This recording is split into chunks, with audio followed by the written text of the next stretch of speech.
Bom dia a todos. Para quem não me conhece, meu nome é Adriana Angelosi, sou a diretora de Assuntos Institucionais da BVD. Primeiramente, gostaria de dizer que estamos muito felizes e agradecer o expressivo número de executivos do setor de vendas diretas que se inscreveram no nosso webinar, mais de 60, e ressaltar que estamos ao vivo no Facebook, onde temos mais de 30 mil seguidores. Peço aos participantes que avisem seus colegas e colaboradores interessados que não puderam acompanhar ao vivo, de que este webinar está sendo gravado e vai ficar disponível no Facebook e no YouTube para que vejam quando lhe for conveniente. Se a imagem e o som não estiverem muito bons, avaliem o local e o sinal da internet. E qualquer coisa, qualquer problema, se cair, é só clicar novamente no link. E para os executivos que estão nos acompanhando pelo Zoom, gostaria de informar que perguntas poderão ser direcionadas aos palestrantes durante todo o webinar e por meio do botão Q&A que fica logo ao lado dos participantes. Como muitas perguntas são similares, nós organizaremos de forma a atender a maior quantidade possível de perguntas, dentro do nosso tempo que é limitado. Espero que todos aproveitem e que neste momento de tantas dúvidas, consigamos ajudá-los a esclarecer algumas delas, né? Um bom webinar para todos vocês. Antes de começar com os nossos palestrantes, eu vou trazer alguns dados do setor de vendas diretas. O setor de vendas diretas, além do forte impacto, do grande impacto na economia, ele também causa forte impacto social. Nós temos aproximadamente 4 milhões de empreendedores independentes por todo o Brasil. Isso significa que 1 a cada 50 brasileiros atua no setor de vendas diretas. Embora para muitas dessas famílias a renda da venda direta seja complementar, uma grande parte também tira o sustento da família a partir dessa atividade. Nós movimentamos em torno de 43 bilhões de reais no ano, e sem mencionar o impacto social, né? Por ser uma possibilidade de oferir renda com grande flexibilidade e sem necessidade de qualquer formação acadêmica, nós somos um canal em que há um grande início um grande ingresso de jovens iniciando a sua carreira no mercado de trabalho. Quase metade da nossa força de vendas tem entre 18 e 29 anos e em torno de 60% são mulheres, entre muitas delas tira o principal sustento da sua família. Nosso webinar decorre de uma preocupação em relação à potencial restrição de circulação de mercadorias que pode impactar diversamente a renda dessas centenas de milhares de famílias que vivem das vendas diretas. Tanto a BVD, é importante mencionar que tanto a BVD quanto as suas associadas compartilham da preocupação das ações para conter a propagação do Covid-19, inclusive com relação ao isolamento social, né? Lembrando que as vendas diretas é uma alternativa de venda não presencial, ou seja, que favorece as medidas de isolamento social. O nosso receio e o principal objetivo desse webinar é discutirmos possibilidades para que a circulação de bens e serviços sejam viáveis sem colocar em risco a saúde da população, que é o bem maior a ser preservado. Por isso, nós convidamos 2 experts nesse assunto, né? O secretário nacional de Transportes Terrestres, do Ministério de Infraestrutura, Marcelo da Costa Vieira, que compõe um comitê de crise junto ao setor produtivo, para discutir a problemática do transporte de cargas e de passageiros, também em parceria com os secretários de infraestrutura estaduais. Marcelo, muito obrigada por aceitar nosso convite. E também, o Pablo agora desligou aqui o vídeo dele, mas ele estava aí até agora. Opa, Pablo apareceu novamente. E também o gerente executivo da Confederação Nacional da Indústria, CNI, o Pablo Cesário, que está à frente do Comitê de Crise da Pandemia Covid-19, né, que reúne diversas entidades de classe, entre elas a BVD e outras empresas, e também do tabelamento do frete. Secretário, passo a palavra ao senhor para que o senhor possa abordar as políticas que têm sido adotadas, né, o alinhamento com os estados por meio do Conselho Nacional de Secretários de Infraestrutura. Passo a palavra ao senhor. Bom dia, Adriana, bom dia a todos. Estão me ouvindo bem? Estamos. É um prazer participar desse evento com tanta capilaridade no meio empresarial, né, brasileiro. Bom, eu sou secretário nacional de transporte terrestre, então tudo que for rodovia e ferrovia, transporte de carga e passageiro na parte interestadual, a culpa é minha, né?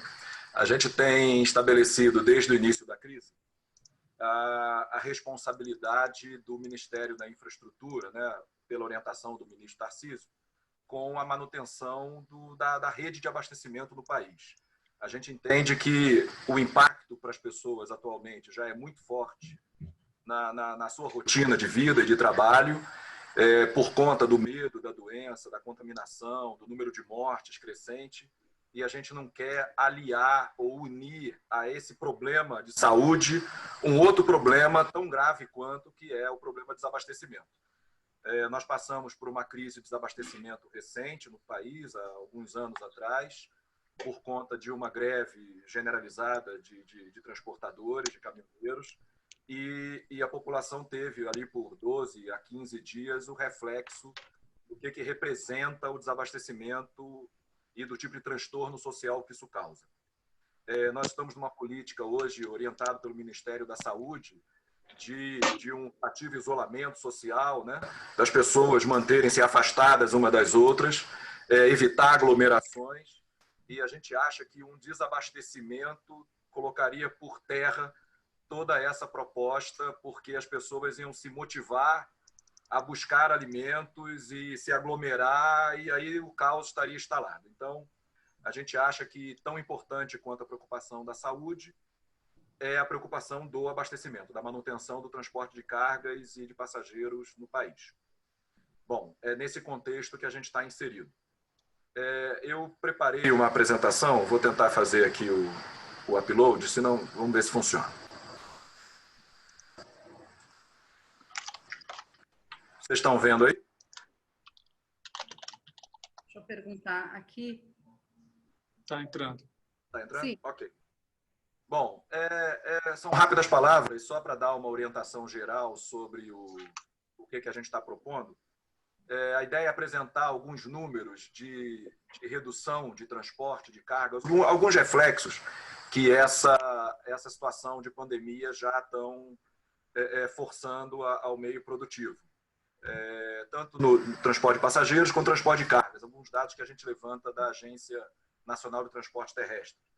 E depois algumas ações que a gente está tomando e atuando como Ministério para mitigar esses impactos, né? Vamos lá. Então, a gente está atuando em diversas frentes aqui no Ministério da Infraestrutura. Numa parceria com o Ministério da Saúde, com o Ministro da Saúde, a gente vai participar, além de outras atribuições, também na construção de hospitais de campanha, no transporte de insumos hospitalares, de testes rápidos da Covid e de vacinação prioritária para operadores de transporte, sejam eles caminhoneiros ou operadores de portos, que a gente acha que são os nossos soldados, né? São os soldados da infraestrutura. Numa guerra, e a gente está vivendo uma guerra, talvez a primeira em larga escala no território nacional de toda a nossa história do país, existem diversos soldados, né? Os enfermeiros e médicos são os soldados que trabalham na linha de frente, o pessoal de segurança, né? Os policiais militares e civis também são soldados que trabalham nessa linha de frente. E nós, no Ministério da Infraestrutura, temos os nossos soldados, que são os motoristas e operadores de aeroportos, de portos, e que operam a logística em si. Enquanto boa parte da população está fazendo um recolhimento às suas casas, fazendo um trabalho remoto, esses trabalhadores da infraestrutura não podem fazê-lo. Eles precisam estar trabalhando e continuar a sua operação. E passam com isso a ser elementos que precisam de um tratamento diferenciado. E a gente fez um acordo com o Ministério da Saúde para essa campanha de vacinação de gripe, da influenza, né, ser priorizada para esses profissionais. Por quê, né? Por que a gente está priorizando esses transportadores para gripe, já que não existe uma vacina para a Covid? porque os sintomas são muito semelhantes. E um operador de transporte, um motorista que tenha uma febre ou um sintoma de gripe, sem saber se é Covid ou é influenza, ele, por precaução, vai parar e vai ficar em quarentena por 14 dias. Então, se ele puder estar vacinado e a gente retirar da suspeita a gripe comum, resta a suspeita de Covid. E aí sim, a reclusão dele vai ser efetiva. Bom, a gente está vivendo algumas restrições. Pelos dados que a gente levantou junto à Agência Nacional de Transporte Terrestre, nós tivemos uma redução, o Pablo depois pode complementar com os números da indústria, mas, de maneira geral, da ordem de 26% a 30% do transporte de cargas no país, transporte rodoviário de cargas no país. O ferroviário não chega a esse patamar, ele está mantendo um nível próximo da normalidade pela característica do transporte, mas o transporte rodoviário, até por conta de demanda menor, caiu aí da ordem de 26% a 30%. Ontem eu tive uma videoconferência com o pessoal da Abitrigo, né, da Associação Brasileira de Moinhos, né, que operam aí o transporte de trigo, e o trigo é um insumo muito que reflete o aquecimento ou não do consumo no país. Eles tiveram da ordem de 40% de redução de demanda em padarias, né, por conta da proibição da padaria vender no atendimento de balcão. Então, isso é um reflexo que explica um pouco desse número. 61% a menos de veículos leves trafegando nas rodovias do país. 85% a menos de ônibus, né? O número de passagens interestaduais vendidas reduziu para 15% da normalidade. Os aeroportos, 89% de redução de voos domésticos, 76% subindo de redução de voos internacionais. Os portos são os únicos que continuam mantendo níveis. O Brasil está vivendo uma super safra.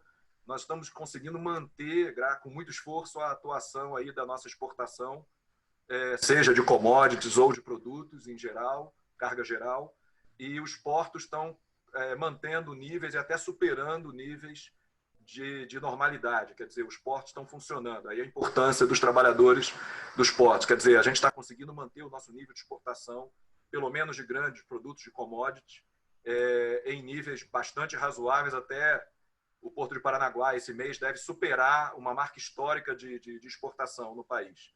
Essa parte da produção está funcionando bem. Logicamente que essa logística chega ferroviária, via ferroviária e via o transporte de cargas. A gente está conseguindo ainda manter isso em bons níveis operacionais. Isso, em linhas gerais, é o que a gente tem acompanhado de redução de cargas, né, no país.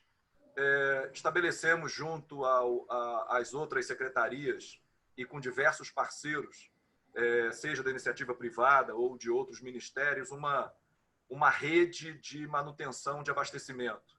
E essa rede ela conta com iniciativa privada, principalmente por fornecimento de kits de alimentação e de kits de higiene para os caminhoneiros.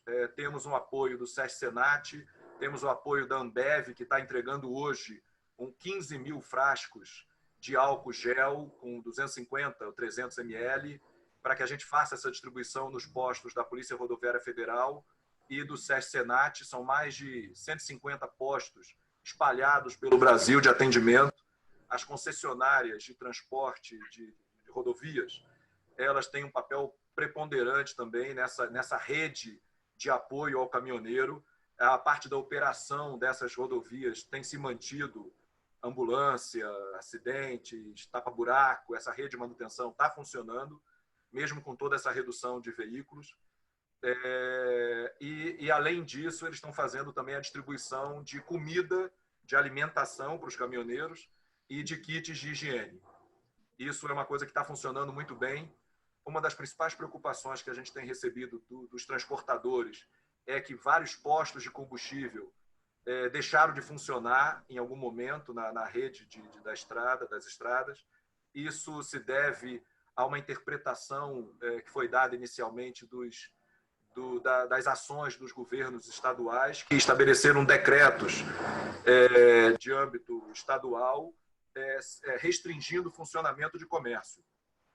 O que não é nenhum problema. Na verdade, é uma ação que cabe à competência do governo do Estado e que a gente, como governo federal, respeita. Mas acabou tendo uma interpretação de que, como fechava todo o comércio da beira da estrada, que apoia o abastecimento e o caminhoneiro, também acabou sendo fechado. E aí a gente, através de um conselho de secretários de Estado, que a Adriana mencionou no início, a gente estabeleceu um novo entendimento com todos os secretários de transporte e eles prontamente modificaram os decretos. Mais de 20 decretos de estados foram modificados, excetuando, deixando como uma condição diferente aquela rede de abastecimento e de apoio aos caminhoneiros nas estradas, sejam rodovias federais ou estaduais ou municipais. Fizemos esse mesmo movimento com os prefeitos, a Confederação Nacional de Municípios. Fizemos várias videoconferências com a participação do ministro e minha, como secretário, e estabelecemos também esse entendimento e o esclarecimento aos prefeitos. Fizemos, inclusive, um decreto padrão que cedemos aos prefeitos para que eles usassem como modelo e que o texto facilitasse a interpretação e a diferenciação do serviço de transporte, de apoio à rede de transporte. Da semana passada, quando foi adotada essa estratégia para essa semana, já tivemos um feedback muito bom. Isso tem funcionado. É lógico que a gente não consegue 100% de atendimento e de funcionamento dos postos de combustíveis.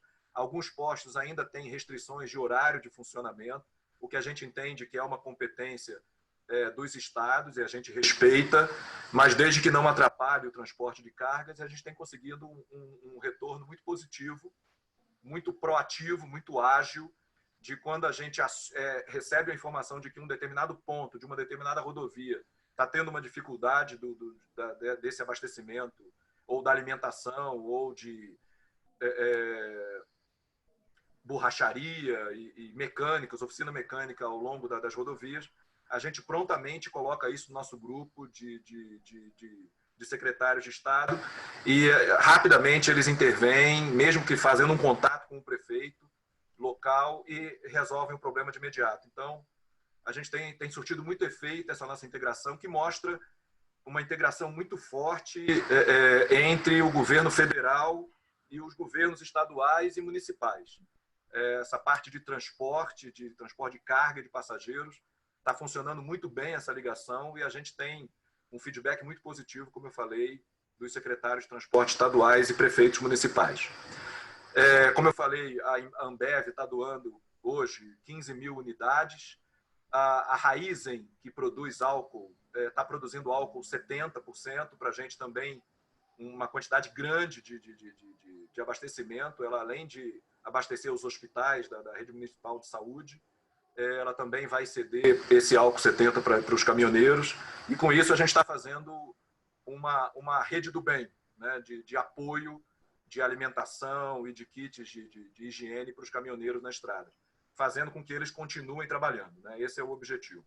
A gente está disponibilizando todas essas informações sobre o funcionamento dos postos para que o caminhoneiro possa planejar o seu local de parada, de abastecimento, de alimentação no nosso aplicativo InfraBR, que foi um aplicativo que nós montamos na época do tabelamento de frete, para que fosse uma calculadora do frete que facilitasse o caminhoneiro, e que hoje a gente colocou mais essas informações, né, mais uma funcionalidade, e essas informações estão disponíveis. A gente está ampliando essas informações agora, nessa semana, no aplicativo InfraBR. Esse aplicativo está disponível aí nas redes, nas lojas virtuais de aplicativos. Esse slide mostra um pouco desse monitoramento e dessa articulação institucional que a gente tem feito, e essa tabela mostra todas as ações que a gente tem tocado, não só na Secretaria de Transporte Terrestre, mas na Secretaria de Aviação Civil, na Secretaria de Portos e Transporte Aquaviário. O que está em verde aqui são aquelas ações que já foram concluídas e já foram efetivadas. Então, a gente tem uma interlocução muito forte que está, na nossa visão, surtindo o efeito desejado. Parceiros como a PRF e o SESC Senat também são muito importantes, porque eles estão na linha de frente, né? Nós estabelecemos alguns drive-thru com kits de higiene e alimentação ao longo das rodovias, concessionadas ou não, do país.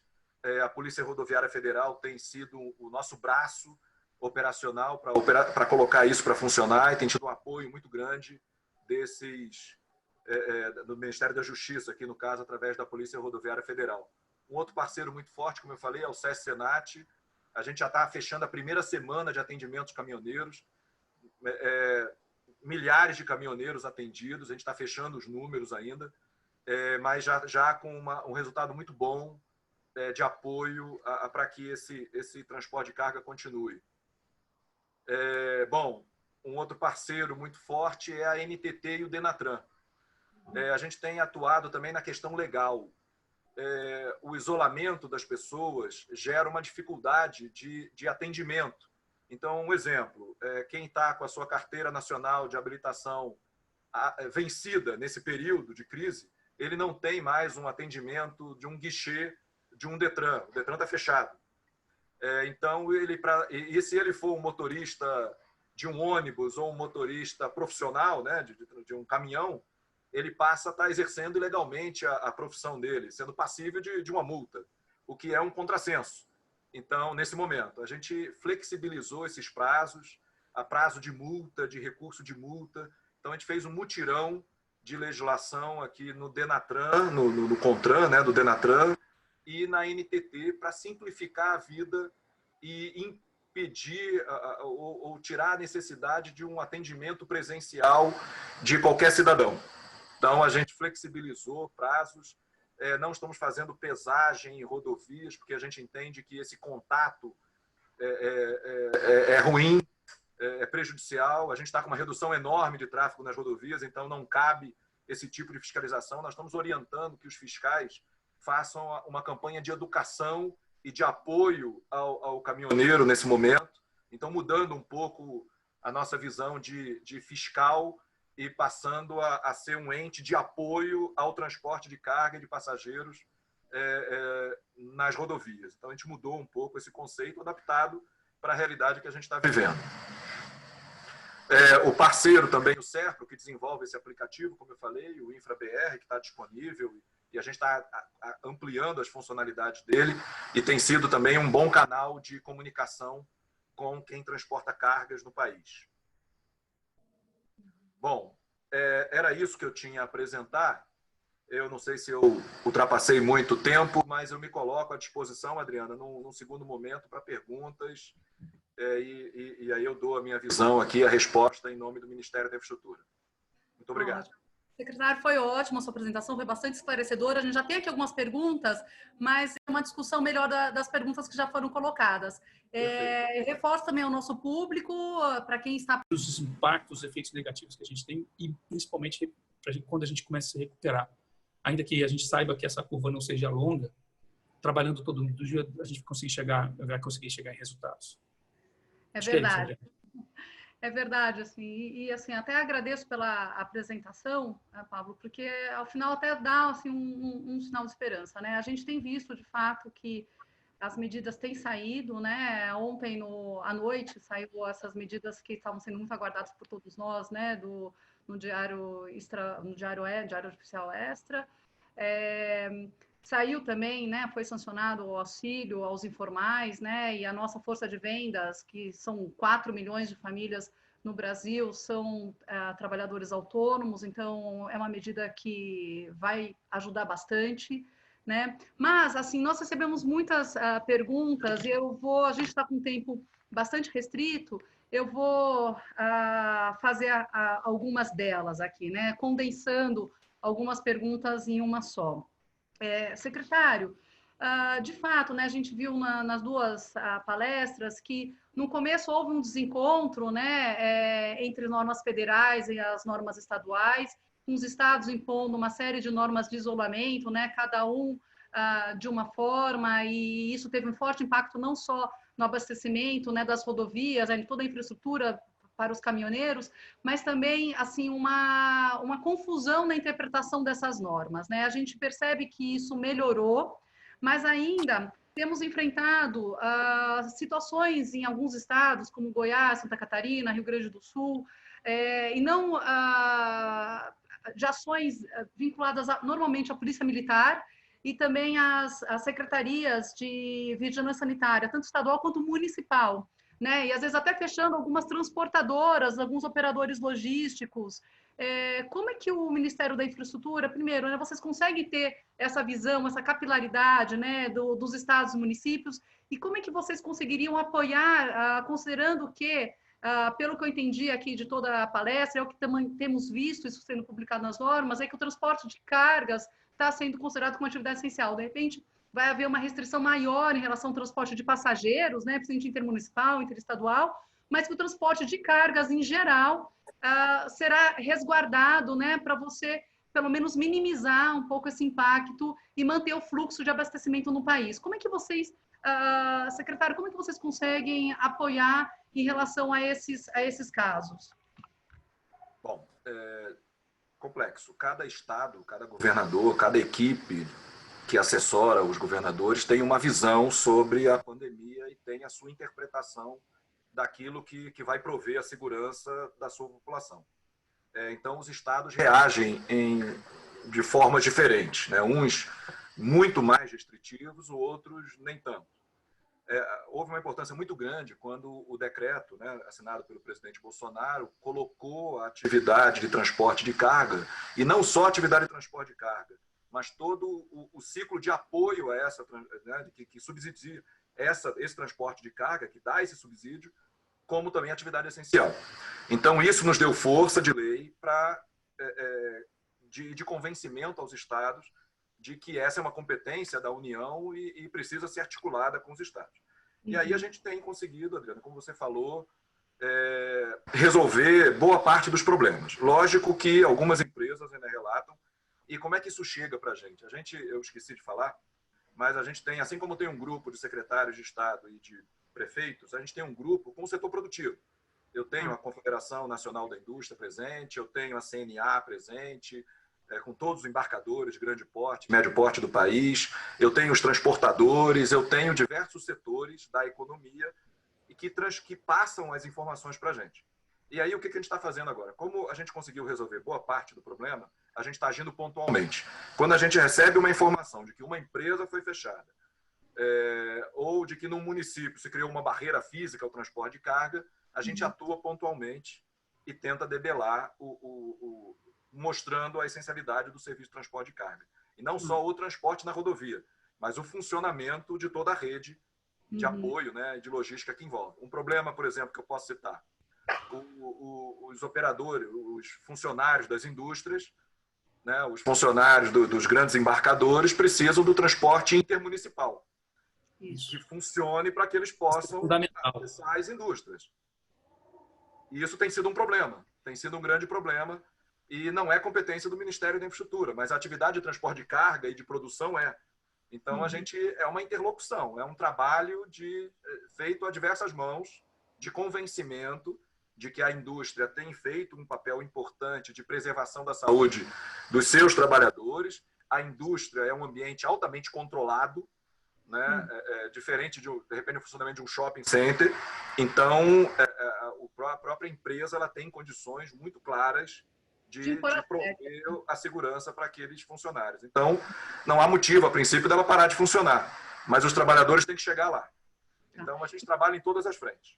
Tem, então, algum canal que a gente possa divulgar, ou pelo menos que a BVD possa ter acesso, quando nós tivermos conhecimento de alguma barreira em relação ao transporte de carga, né? Aqui sendo bem claro em relação ao transporte de carga, ou, de repente, fechamento de operadores logísticos. Existe algum canal que a gente possa manter com o Ministério da Infraestrutura? Existe. A gente faz uma reunião com todos esses setores envolvidos, eu vou incluir vocês para participar, pelo menos 1 ou 2 reuniões semanais, a gente faz de acompanhamento. E ali tem transporte de carga, de ferrovia, de rodovia, concessionária, tudo que você puder imaginar, todos os setores da economia. Então, esse é um bom canal para que esses problemas pontuais sejam apresentados. Adriana, acho que vale uma sugestão também, em paralelo, a gente participa das reuniões com o secretário sempre, mas a gente também tem iniciado um diálogo com a Confederação de Municípios com a Frente Nacional de Prefeitos e com o grupo de governadores. Quer dizer, essas coisas têm que se complementar. Na verdade, quando você está falando de um nó, ele é crítico, então a gente ataca de todos os lados ao mesmo tempo. Tá ótimo. A gente tem visto isso lá no grupo, né? Essa troca de informações que acaba se fazendo uma corrente do bem mesmo para manter esse fluxo de abastecimento, né? Hoje temos um problema em Teresina, inclusive, temos que resolver. Bom, indo nessa mesma linha, né, só para deixar bastante claro o transporte de cargas, né, nesses estados que nós mencionamos, normalmente a alegação era de que a mercadoria que estava sendo transportada não era uma mercadoria considerada essencial, né, e o nosso entendimento das normas é de que o transporte de cargas em geral está considerado como atividade essencial, independentemente da essencialidade daquela mercadoria, né? É esse mesmo entendimento que tem sido dado pelas autoridades e que tem sido trabalhado pela CNI. É esse mesmo, né? Só para confirmar. Posso dar meu entendimento como governo federal? Quando a atividade de carga foi colocada como essencial, todo o ciclo produtivo ele tem que ser preservado. E aí, essa grande discussão que a gente vive no país hoje de que a gente não pode... de como é que o país vai sair da crise, né? Com relação à geração de empregos, manutenção das empresas, quer dizer, tudo isso é importante para o governo federal. A gente, assim como o Ministério da Infraestrutura olha o transporte de carga, né, o Ministério da Economia olha o país de uma outra maneira, de uma outra visão, assim como o Ministério da Saúde tem a sua prioridade. Então, a questão é colocar tudo isso na balança.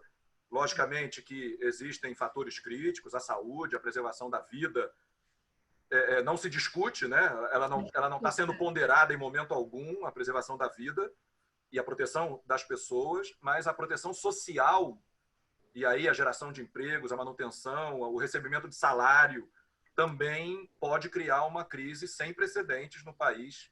E a gente tem ferramentas do governo federal para atuar, dosando, né, fazendo uma dosimetria necessária, mas é uma outra atenção do governo federal. A gente também tem responsabilidade sobre isso. E é nesse sentido que a gente trabalha. Essa é a nossa interpretação. Eu estou sendo aqui cobrada para o termo do webinar, mas eu pedi para eu poder fazer mais uma última pergunta aqui, que eu separei dentre as perguntas que foram enviadas, que eu achei ela bem interessante. Então, eu pedi aqui uma licença para a gente extrapolar um pouco o nosso tempo. Considerando esse cenário atual, né, esse cenário de crise, e aí essa pergunta é direcionada para os dois, né? Eu gostaria, secretário, que o senhor começasse a responder e depois o Pablo colocasse também a posição da CNI. Não é um momento de repensarmos a política nacional do frete mínimo? Vocês estão discutindo isso? Tá sem o... Não, é uma boa reflexão. A gente passou uma onda, né? Uma grande avalanche aqui que nos pegou e a gente está reagindo na medida do possível. Hoje a gente tem uma prioridade muito forte de colocar o sistema para rodar, para funcionar, mas outras discussões vão ser posteriores e essa pode ser uma delas, né? Na verdade, estava sendo discutido no âmbito já com apoio do STF, né? Que puxou para si a responsabilidade de fazer essa discussão em âmbito nacional. A gente acha que está endereçada em muito boas mãos. A gente do Ministério da Infraestrutura deu a nossa contribuição, mas a gente acha que a paz no setor vai ser construída com essa participação do STF. A gente coloca a nossa crença de que vai dar certo. A CNI tem uma posição contrária ao tabelamento, obviamente, mas e isso está na nossa lista aqui de avaliação nesse momento. O que está em dúvida agora, e essa é uma discussão que a gente precisa fazer em conjunto, se é a hora, nesse momento, de falar sobre isso. A gente tem muitas responsabilidades e muitos pires rodando ao mesmo tempo. Eu acho que essa é uma discussão que vai acontecer hoje, ainda na CNI, se isso faz sentido a gente levar isso ao destaque, ou, no mínimo, a gente falar sobre a questão das fiscalizações e da multa. Mas o fato é que o tema fica dormente, obviamente, mas não morre de forma nenhuma. A gente já tinha uma reunião marcada, se eu não me engano, para este fim de abril, eu acho, duvido que ela vai acontecer. Mas isso me parece, ainda que seja um problema muito relevante, ele pode potencializar outros problemas nesse momento. O foco agora, vamos nas medidas de contenção mesmo da crise da pandemia, né? Uma última pergunta que chegou aqui, que também ela é bastante interessante, né? Indo na linha do que o secretário comentou, da campanha de vacinação, né, para esses colaboradores que estão na linha de frente, né, desse exército que está aí em nosso nome, mantendo esse fluxo de abastecimento. Há alguma, talvez isso até seja mais no Ministério da Saúde, mas o senhor estando no governo pode ser que tenha essa informação, se há alguma medida parecida para as empresas, né, e para aqueles trabalhadores que apoiam a entrega domiciliar, né? No caso, as vendas diretas também, ela está nesse âmbito, né, de venda não presencial, né, como todas aquelas outras que entregam encomendas. O senhor sabe se existe alguma coisa nesse sentido, também alguma campanha especial de vacinação para esses colaboradores? Não sei, mas a ideia é fantástica. Hoje a gente tem uma reunião no Ministério da Saúde para tratar da logística de insumos hospitalares, que o Ministério da Infraestrutura está apoiando. Vamos levar isso ao conhecimento do Ministério da Saúde como uma demanda. Lógico que a gente colocou mais 2 milhões de motoristas e operadores de portos na conta do Ministério da Saúde recentemente, para que eles fossem incluídos nessa campanha de vacinação, junto com as outras prioridades que estavam no Ministério da Saúde. Eu acho que a gente pode fazer uma interlocução aí com o setor de vendas diretas para avaliar quantas pessoas são, qual a distribuição etária desses entregadores, né, para que a gente pudesse, de alguma forma, também avaliar e levar essa demanda para o Ministério da Saúde. É uma excelente ideia. Seria ótimo, né? Porque são outros colaboradores, né? A venda direta está incluída, mas tem outras empresas, outros setores, né? E que estão ali na linha de frente fazendo a entrega para reforçar a medida de isolamento social, né? Nós temos, numa guerra, a gente tem vários heróis, né? Esses, com certeza, também são heróis que a gente tem que tratar de forma diferente. Então, está anotado. Muito obrigado pela ajuda. Vou levar ao Ministério da Saúde o pleito. Obrigada. Bom, o nosso tempo se encerrou. Eu gostaria espero que todo mundo que está nos assistindo tenha aproveitado, como eu aproveitei aqui. Gostei muito das palestras, foram muito esclarecedoras. Nós reforçamos aqui o nosso agradecimento ao trabalho que tem sido feito aí pelo Ministério da Infraestrutura em manter, né, o abastecimento do nosso país. A CNIC também tem sempre apoiado, né, todas essas medidas. Mande, para quem está nos assistindo, mande sugestões de outros temas para fazermos outros webinars, né?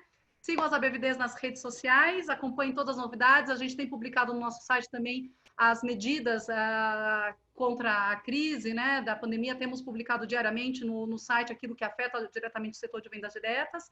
Quero agradecer muito o secretário Marcelo, o Pablo, da CNI. Muito, muito obrigada. A gente sabe que no momento de crise estamos todos trabalhando muito, né? E vocês especialmente. As reuniões são intermináveis, as medidas analisadas, né? Enfim, estão tomando muito seu tempo. Muito obrigada por terem disponibilizado esse tempo para participar desse webinar da BVD. Muito obrigada. Foi um prazer. Estamos à disposição. Gostaria de finalizar com a mensagem de esperança de que o Brasil vai sair dessa melhor do que entrou, mais unido, mais integrado e mais solidário. Então, a gente está fazendo o nosso papel aqui com muita esperança de alcançar isso. Estamos resgatando o sentimento de comunidade, né? Que parece que estava esquecido há bastante tempo, e isso tem sido resgatado nesse período de crise. É verdade. Muito obrigado a toda a população e a todo mundo que nos ouve. Muito obrigada a vocês. Valeu, gente. Um grande abraço. Um prazer.